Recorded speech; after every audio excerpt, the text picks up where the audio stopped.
साथियों, स्वागत है मैथ्स क्लास में। कक्षा 10वीं के लिए हम आज फिर से यहाँ पर प्रश्न हल कर रहे हैं। प्रश्नों का सीरीज जो है आप पुस्तक से देख सकते हैं, जो आपके छत्तीसगढ़ बोर्ड की कक्षा 10वीं का पुस्तक है, वहाँ से। अभी हमने अध्याय 4.1 प्रश्नावली 1 से हमने पहला क्वेश्चन के जो 5 क्वेश्चन है वो हमने हल कर लिए। अभी दूसरे क्वेश्चन पर हम देख रहे हैं। यहाँ पर क्या कहा गया है कि निम्नलिखित श्रेणियों में कौन सी समांतर श्रेणी है, कारण बताइए। तो दोस्तों, मैंने आपको बता दिया था कि यदि हमको कोई सीरीज समांतर श्रेणी है या नहीं है वो जानने के लिए डी, या फिर जिसको हम क्या कहते हैं सर्वांतर, या कहीं कहीं पर इसको हम सर्वांतर, ये दोनों तरीके से लिखा जाता है, निकालते हैं। और सर्वांतर जब निकाल लिया जाता है और सभी पदों में अंतर, जैसे कि आपको फिर से मैं एक बार एग्जांपल देना चाहूँगा कि 3, 6, 9, 12 इस तरीके से कोई एक सीरीज है, तो यहाँ पर 3 और 6 के बीच में अंतर कितना है, 3 है। 6 और 9 के बीच में अंतर कितना है, 3 है। ये सभी के बीच में अंतर 3-3 का है, मतलब एक निश्चित अंतर सभी पदों के मध्य होना चाहिए, तभी वो क्या होगा, सर्वांतर जो होगा सबका एक समान आएगा, और उस श्रेणी को हम क्या कहेंगे, फिर समांतर श्रेणी कहेंगे। लेकिन यदि यहाँ पर ऐसा मान लेते हैं कि नेक्स्ट वाला जो पद है वो 14 आ गया, तो इसका मतलब क्या हो गया, 3, 6, 9, 12, 14, इनके बीच में तो 3-3 का अंतर है, लेकिन इसके बीच में जो अंतर है वो किसका है, 2 का है। तो मतलब ये क्या हो गया, ये समांतर श्रेणी नहीं होगा। यहाँ तक तो समांतर श्रेणी था, लेकिन यहाँ से इसका समांतर श्रेणी नहीं है, मतलब ये पूरा का पूरा समांतर श्रेणी नहीं है। तो ऐसे ही हमको मिलान करना है कि जो दिया गया प्रश्न है उसमें से कौन कौन से पदों में अंतर एक बराबर है। अब यहाँ पर हमारे पास पहला प्रश्न है, मैं लिख लेता हूँ। ये पहला प्रश्न समांतर श्रेणी है या नहीं है, इसको चेक करते हैं हम। तो यहाँ पहला प्रश्न आप पुस्तक में देख सकते हैं, a square a cube a to the power 4, a 1/2 1/3 1/4। तो ये समांतर श्रेणी या नहीं है, तो इसके लिए हमको सर्वांतर निकालना है। और सर्वांतर के लिए क्या है हमारा, द्वितीय पद ऋण प्रथम पद।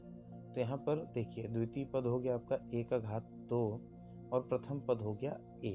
तो यहाँ सर्वांतर हो गया a स्क्वायर माइनस a। यदि हम इसको थोड़ा मॉडिफाई करें, शॉर्ट करें, तो ऐसा हो सकता है कि a को हमने कॉमन ले लिया, तो a यहाँ पर कॉमन ले लिए, तो 1/2 है, मतलब यहाँ a 2 बार आया है, तो a माइनस यहाँ से a बाहर चला गया तो हो गया 1, तो ये a-1 के रूप में टूट गया। अब हम देखते हैं, इसको मान लेते हैं हम पहला सर्वांतर है। उसी तरीके से हम मान लेते हैं कि द्वितीय सर्वांतर निकालेंगे। उसके लिए क्या करना पड़ेगा, तीसरे पद में दूसरे पद को घटाना है, मतलब 1/3 में 1/2 को घटाते हैं। तो यहाँ पर अब इसमें भी हम क्या कर सकते हैं, 1/2 को कॉमन ले लिया, तो यहाँ पर क्या बचा, a और माइनस यहाँ पर बचेगा 1। अब उसके बाद हम चाहें तो D3, वैसे तो उत्तर अब यहाँ से हमको समझ में आ गया, लेकिन हम चाहें तो D3 भी हल करके देख सकते हैं। D3 में क्या हो जाएगा, 1/4 में 1/3 को हम घटाएंगे, तो 1/4 ऋण 1/3। अब यहाँ देख सकते हैं 1/3 कॉमन निकालते हैं यदि, तो यहाँ पर चूँकि 4 बार आया है a, 3 बार निकल गया, तो 1 a बचेगा, और ये पूरा बाहर निकल गया, तो इसका गुणांक सामने में कोई संख्या नहीं, मतलब 1, तो वो 1 अंदर बचेगा। तो हम यहाँ तुलना करते हैं D1, तो D1 का उत्तर आया था a-1, D2 का उत्तर आया था a/2 a-1, और D3 का उत्तर आया था 1/3 a-1।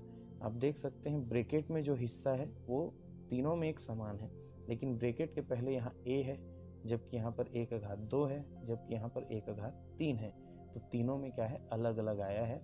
तो यहाँ पर जो सर्वांतर है, मतलब D1 और D2 और D3, ये तीनों बराबर नहीं है। इसको हम काट देंगे बराबर को, क्योंकि बराबर नहीं है। तो D1, D2, D3 आपस में बराबर नहीं है, अर्थात ये समांतर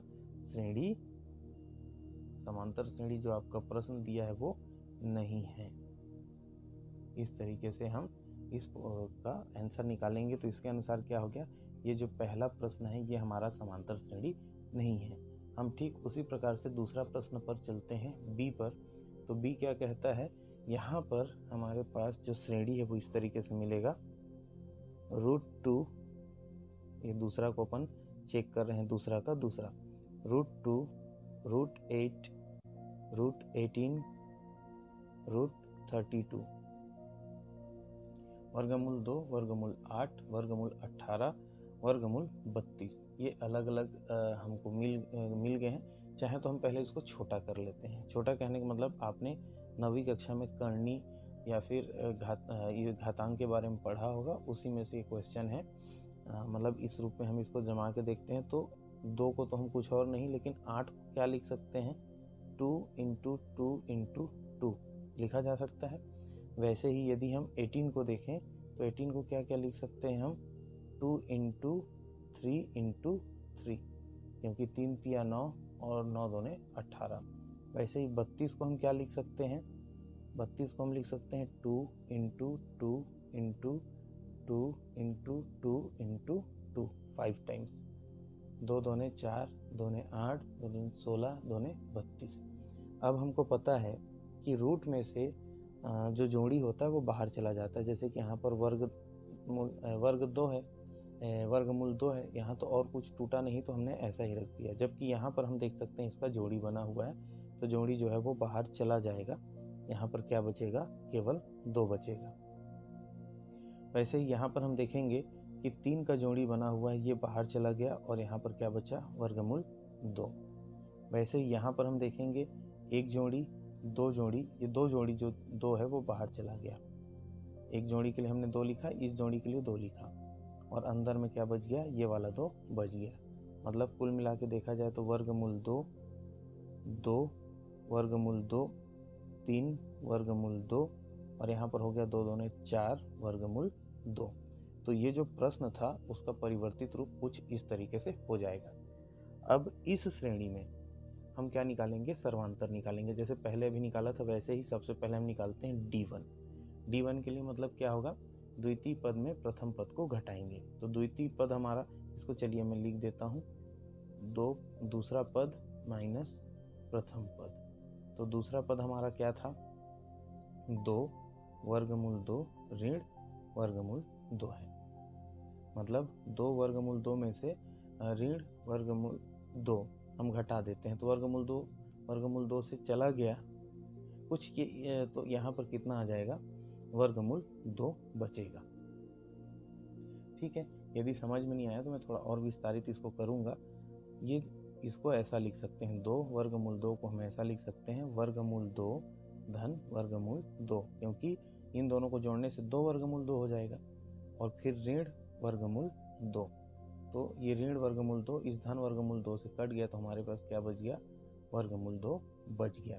तो यहाँ पर हमारे पास D1 जो है वो आ गया वर्गमूल 2। अब हमको क्या निकालना है, D2 निकालना है। तो D2 के लिए हमारे पास सीरीज देख लीजिए। D2 के लिए हमको क्या निकालना है, वर्गमूल 3 वर्गमूल 2 में 2 वर्गमूल 2 को घटाना है। करके देखते हैं। D2 निकालना है अपने को। तो D2 के लिए क्या होता है, तीसरा पद ऋण दूसरा पद। तो तीसरा पद हमारे पास है 3 वर्गमूल 2 ऋण दूसरा पद है 2 वर्गमूल 2। अब यहाँ पर हम वर्गमूल 2 है, इसको हमने कॉमन निकाल लिया, या सपोज यहाँ पर 3 ऋण 2 कर दिया और वर्गमूल 2 को हमने कर दिया बाहर। तो 3 में से 2 गया तो 1 बचेगा, और मैंने पहले ही बताया कि गुणांक के रूप में 1 बचता है, उसको सामने लिखने की आवश्यकता नहीं होती, इसलिए यहाँ सीधा उत्तर क्या आ जाएगा, वर्गमूल 2। या फिर जैसे मैंने अभी विस्तारित करके बताया था वैसा हम करके देख सकते हैं। ये 3 वर्गमूल 2 है, इसको हम ऐसा लिख सकते हैं, वर्गमूल 2 धन वर्गमूल 2 धन वर्गमूल 2। 3 बार आया, 3 बार हमने लिख लिया। सामने में 3 लिखा है इसलिए प्लस करना है, यदि घात के रूप में 3 लिखा होता तो गुणा करते जाते, ये याद रखेंगे। वैसे यहाँ ऋण 2 वर्गमूल 2 2 बार आया है, तो यहाँ पर ऋण वर्गमूल 2 और फिर से ऋण वर्गमूल 2 करेंगे, क्योंकि दोनों ऋण वाले आपस में जुड़ जाएंगे। तो यहाँ का 1 और यहाँ का 1 मिला के कितना हो जाएगा, 2 वर्गमूल 2। तो अब यहाँ पर हमने इसको विस्तारित रूप में लिख दिया, तो ये ऋण वाला इस धन वाले से कट जाएगा, ये ऋण वाला इस धन वाले से कट जाएगा, तो कितना बचेगा, हमारा वर्गमूल 2 बचेगा। आप जिस भी तरीके से समझ सके वो आपके लिए बेहतर होगा, चाहे इस तरीके से समझे चाहे इस तरीके से। तो D2 का मान क्या आ गया, वर्गमूल 2 आ गया। वैसे ही अब D3 को हम लेके चलते हैं। तो D3 में हमारे पास क्या हो जाएगा, प्रश्न में आप देख सकते हैं यहाँ पर हो जाएगा हमारा चौथा पद ऋण तीसरा पद।